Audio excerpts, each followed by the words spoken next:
สวัสดีค่ะคลิปนี้มาชวนทำเค้กโรลผลไม้สูตรเค้กโรลเนื้อนุ่มไม่ใส่สารเสริมมาพร้อมสูตรวิปปิ้งครีมคัสตาร์ดเนื้อละมุนรสชาติหวานน้อยรสชาติความเปรี้ยวหวานของผลไม้ตัดเข้ากันดีมากๆไปดูวิธีทำกันเลยค่ะเริ่มจากการทำคัสตาร์ดใส่ไข่แดงลงไป1ฟองตามด้วยน้ำตาลทรายเกลือกลิ่นวานิลลาคนส่วนผสมให้เข้ากันจนเป็นเนื้อเนียน จากนั้นใส่แป้งข้าวโพดลงไป แล้วก็คนให้เข้ากันจนส่วนผสมเป็นเนื้อเดียวกัน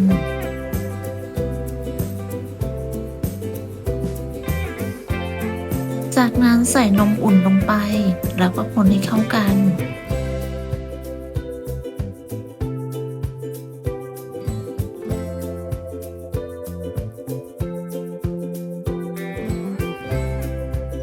คนจนเข้ากันดีแล้วให้นำไปเทผ่านกระชอน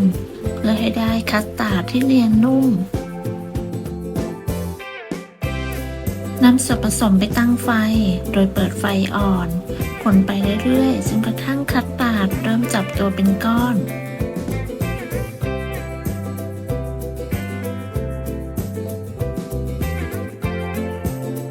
ปิดไฟแล้วใส่เนยลงไปคนให้เข้ากันจนเนยละลาย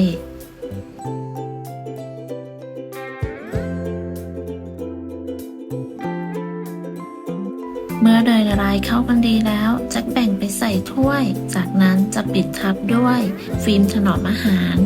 แล้วก็พักไว้ในตู้เย็น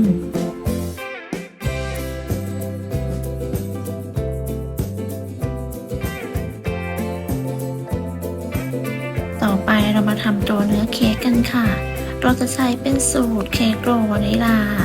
เริ่มจากการแยกไข่ใช้เป็นไข่ไก่เบอร์2จำนวน3ฟองแยกไข่แดงและไข่ขาวออกจากกันโดยระวังอย่าให้มีไข่แดงติดลงไปในไข่ขาวจากนั้นมาทำส่วนผสมของไข่แดงใส่น้ำตาลทรายและเกลือลงไปในไข่แดงตามด้วยนมสดและน้ำมันใช้เป็นน้ำมันรำข้าวน้ำมันคาโนล่าหรือน้ำมันพืชก็ได้จากนั้นเติมกลิ่นวานิลลาลงไปคนส่วนผสมให้เข้ากันเมื่อส่วนผสมเข้ากันดีให้ร่อนแป้งลงไปจากใช้เป็นแป้งเค้กโบแดงจากนั้นใช้ตะกร้อมือคนส่วนผสมให้เข้ากันด้วยความเร็ว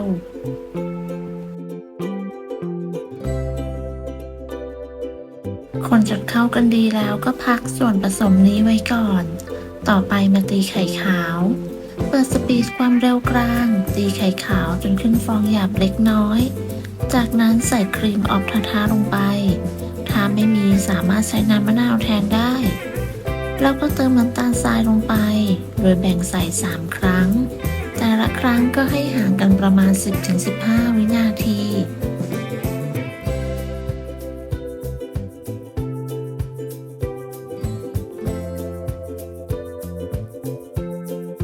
ใส่น้ำตาลทรายหมดแล้วก็ตีต่อด้วยความเร็วปานกลาง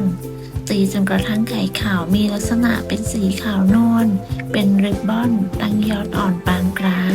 ปลายงองุ้มเสร็จแล้วตีต่อด้วยความเร็วต่ำอีกประมาณ30วินาทีเพื่อเป็นการตัดอากาศ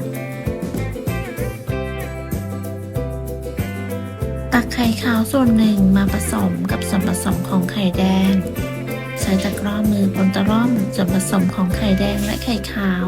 ให้เข้ากันด้วยความเบามือเมื่อคนจนเข้ากันดีแล้วจะเทส่วนผสมกลับไปในชามไข่ขาวเดิมแล้วก็ใช้ตะกร้อมือคนให้เข้ากันด้วยความเบามือสามารถใช้ไม้พายหรือตะกร้อมือช่วยคนผสมได้ตามที่ถนัดจากนั้นเราจะนำไปใส่ถาดใช้เป็นถาดขนาด10x10สูง 1.5 นิ้วทาเนยหรือน้ำมันที่ก้นถาดวางกระดาษไขรองอบลงไปเทส่วนผสมลงไปได้ทั้งหมด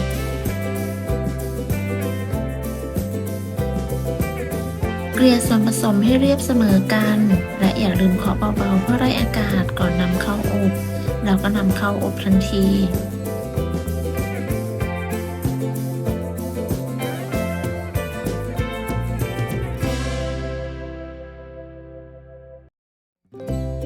อบที่อุณหภูมิ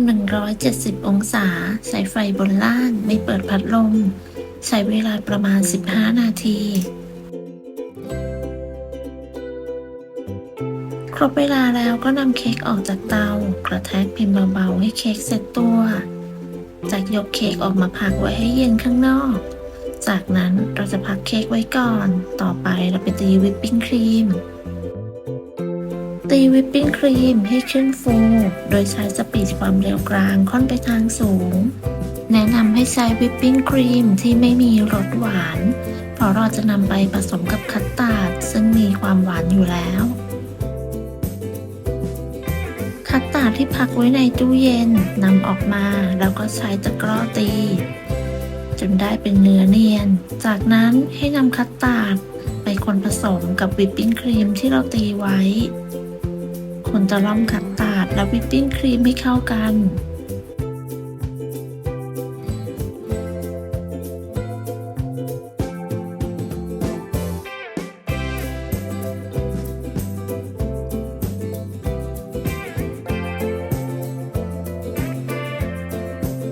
คนผสมจนเข้ากันดีแล้วจะแบ่งคัสตาร์ดเป็น2 ส่วน ส่วนหนึ่งใส่ถุงบีบที่ตัดปลายถุงไว้แล้ว อีกส่วนหนึ่งใส่ถุงบีบที่ใส่หัวบีบเบอร์ 2F เราจะนำส่วนที่ใส่หัวบีบไว้ตกแต่งด้านบนเค้ก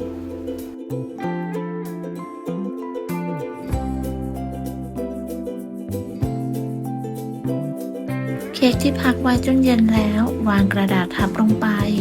แล้วก็กลับด้านเค้กได้เลย จากนั้นเราก็จะมาม้วนเค้กกันค่ะ ก่อนอื่นก็บีบวิปปิ้งครีมลงไป นำวิปปิ้งครีมที่เราใส่ถุงบีบและตัดปลายถุงไว้ บีบเป็นเส้นเราก็ใช้สปาตูล่าปาด แบบนี้เหมาะสำหรับมือใหม่ทำให้เราปาดได้ง่ายขึ้น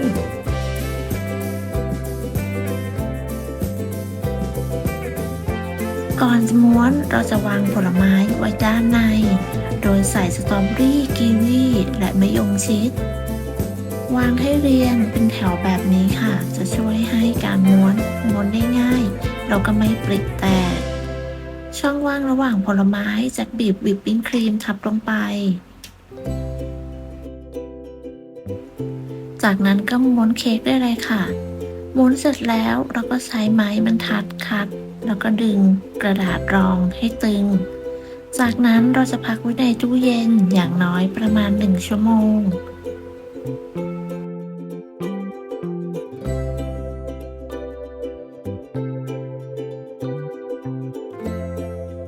หลังจากพักไว้ในตู้เย็นจนเค้กเซ็ตตัวดีแล้ว ก็นำออกมาตกแต่งได้ตามต้องการ จากตัดหัวท้ายเราก็ตกแต่งด้านบนด้วยหัวบีบเบอร์ 2F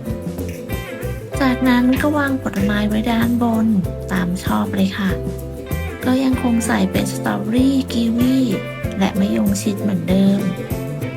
โรยน้ำตาลไอซิ่งเพื่อความสวยงามและลดความเปรี้ยวของผลไม้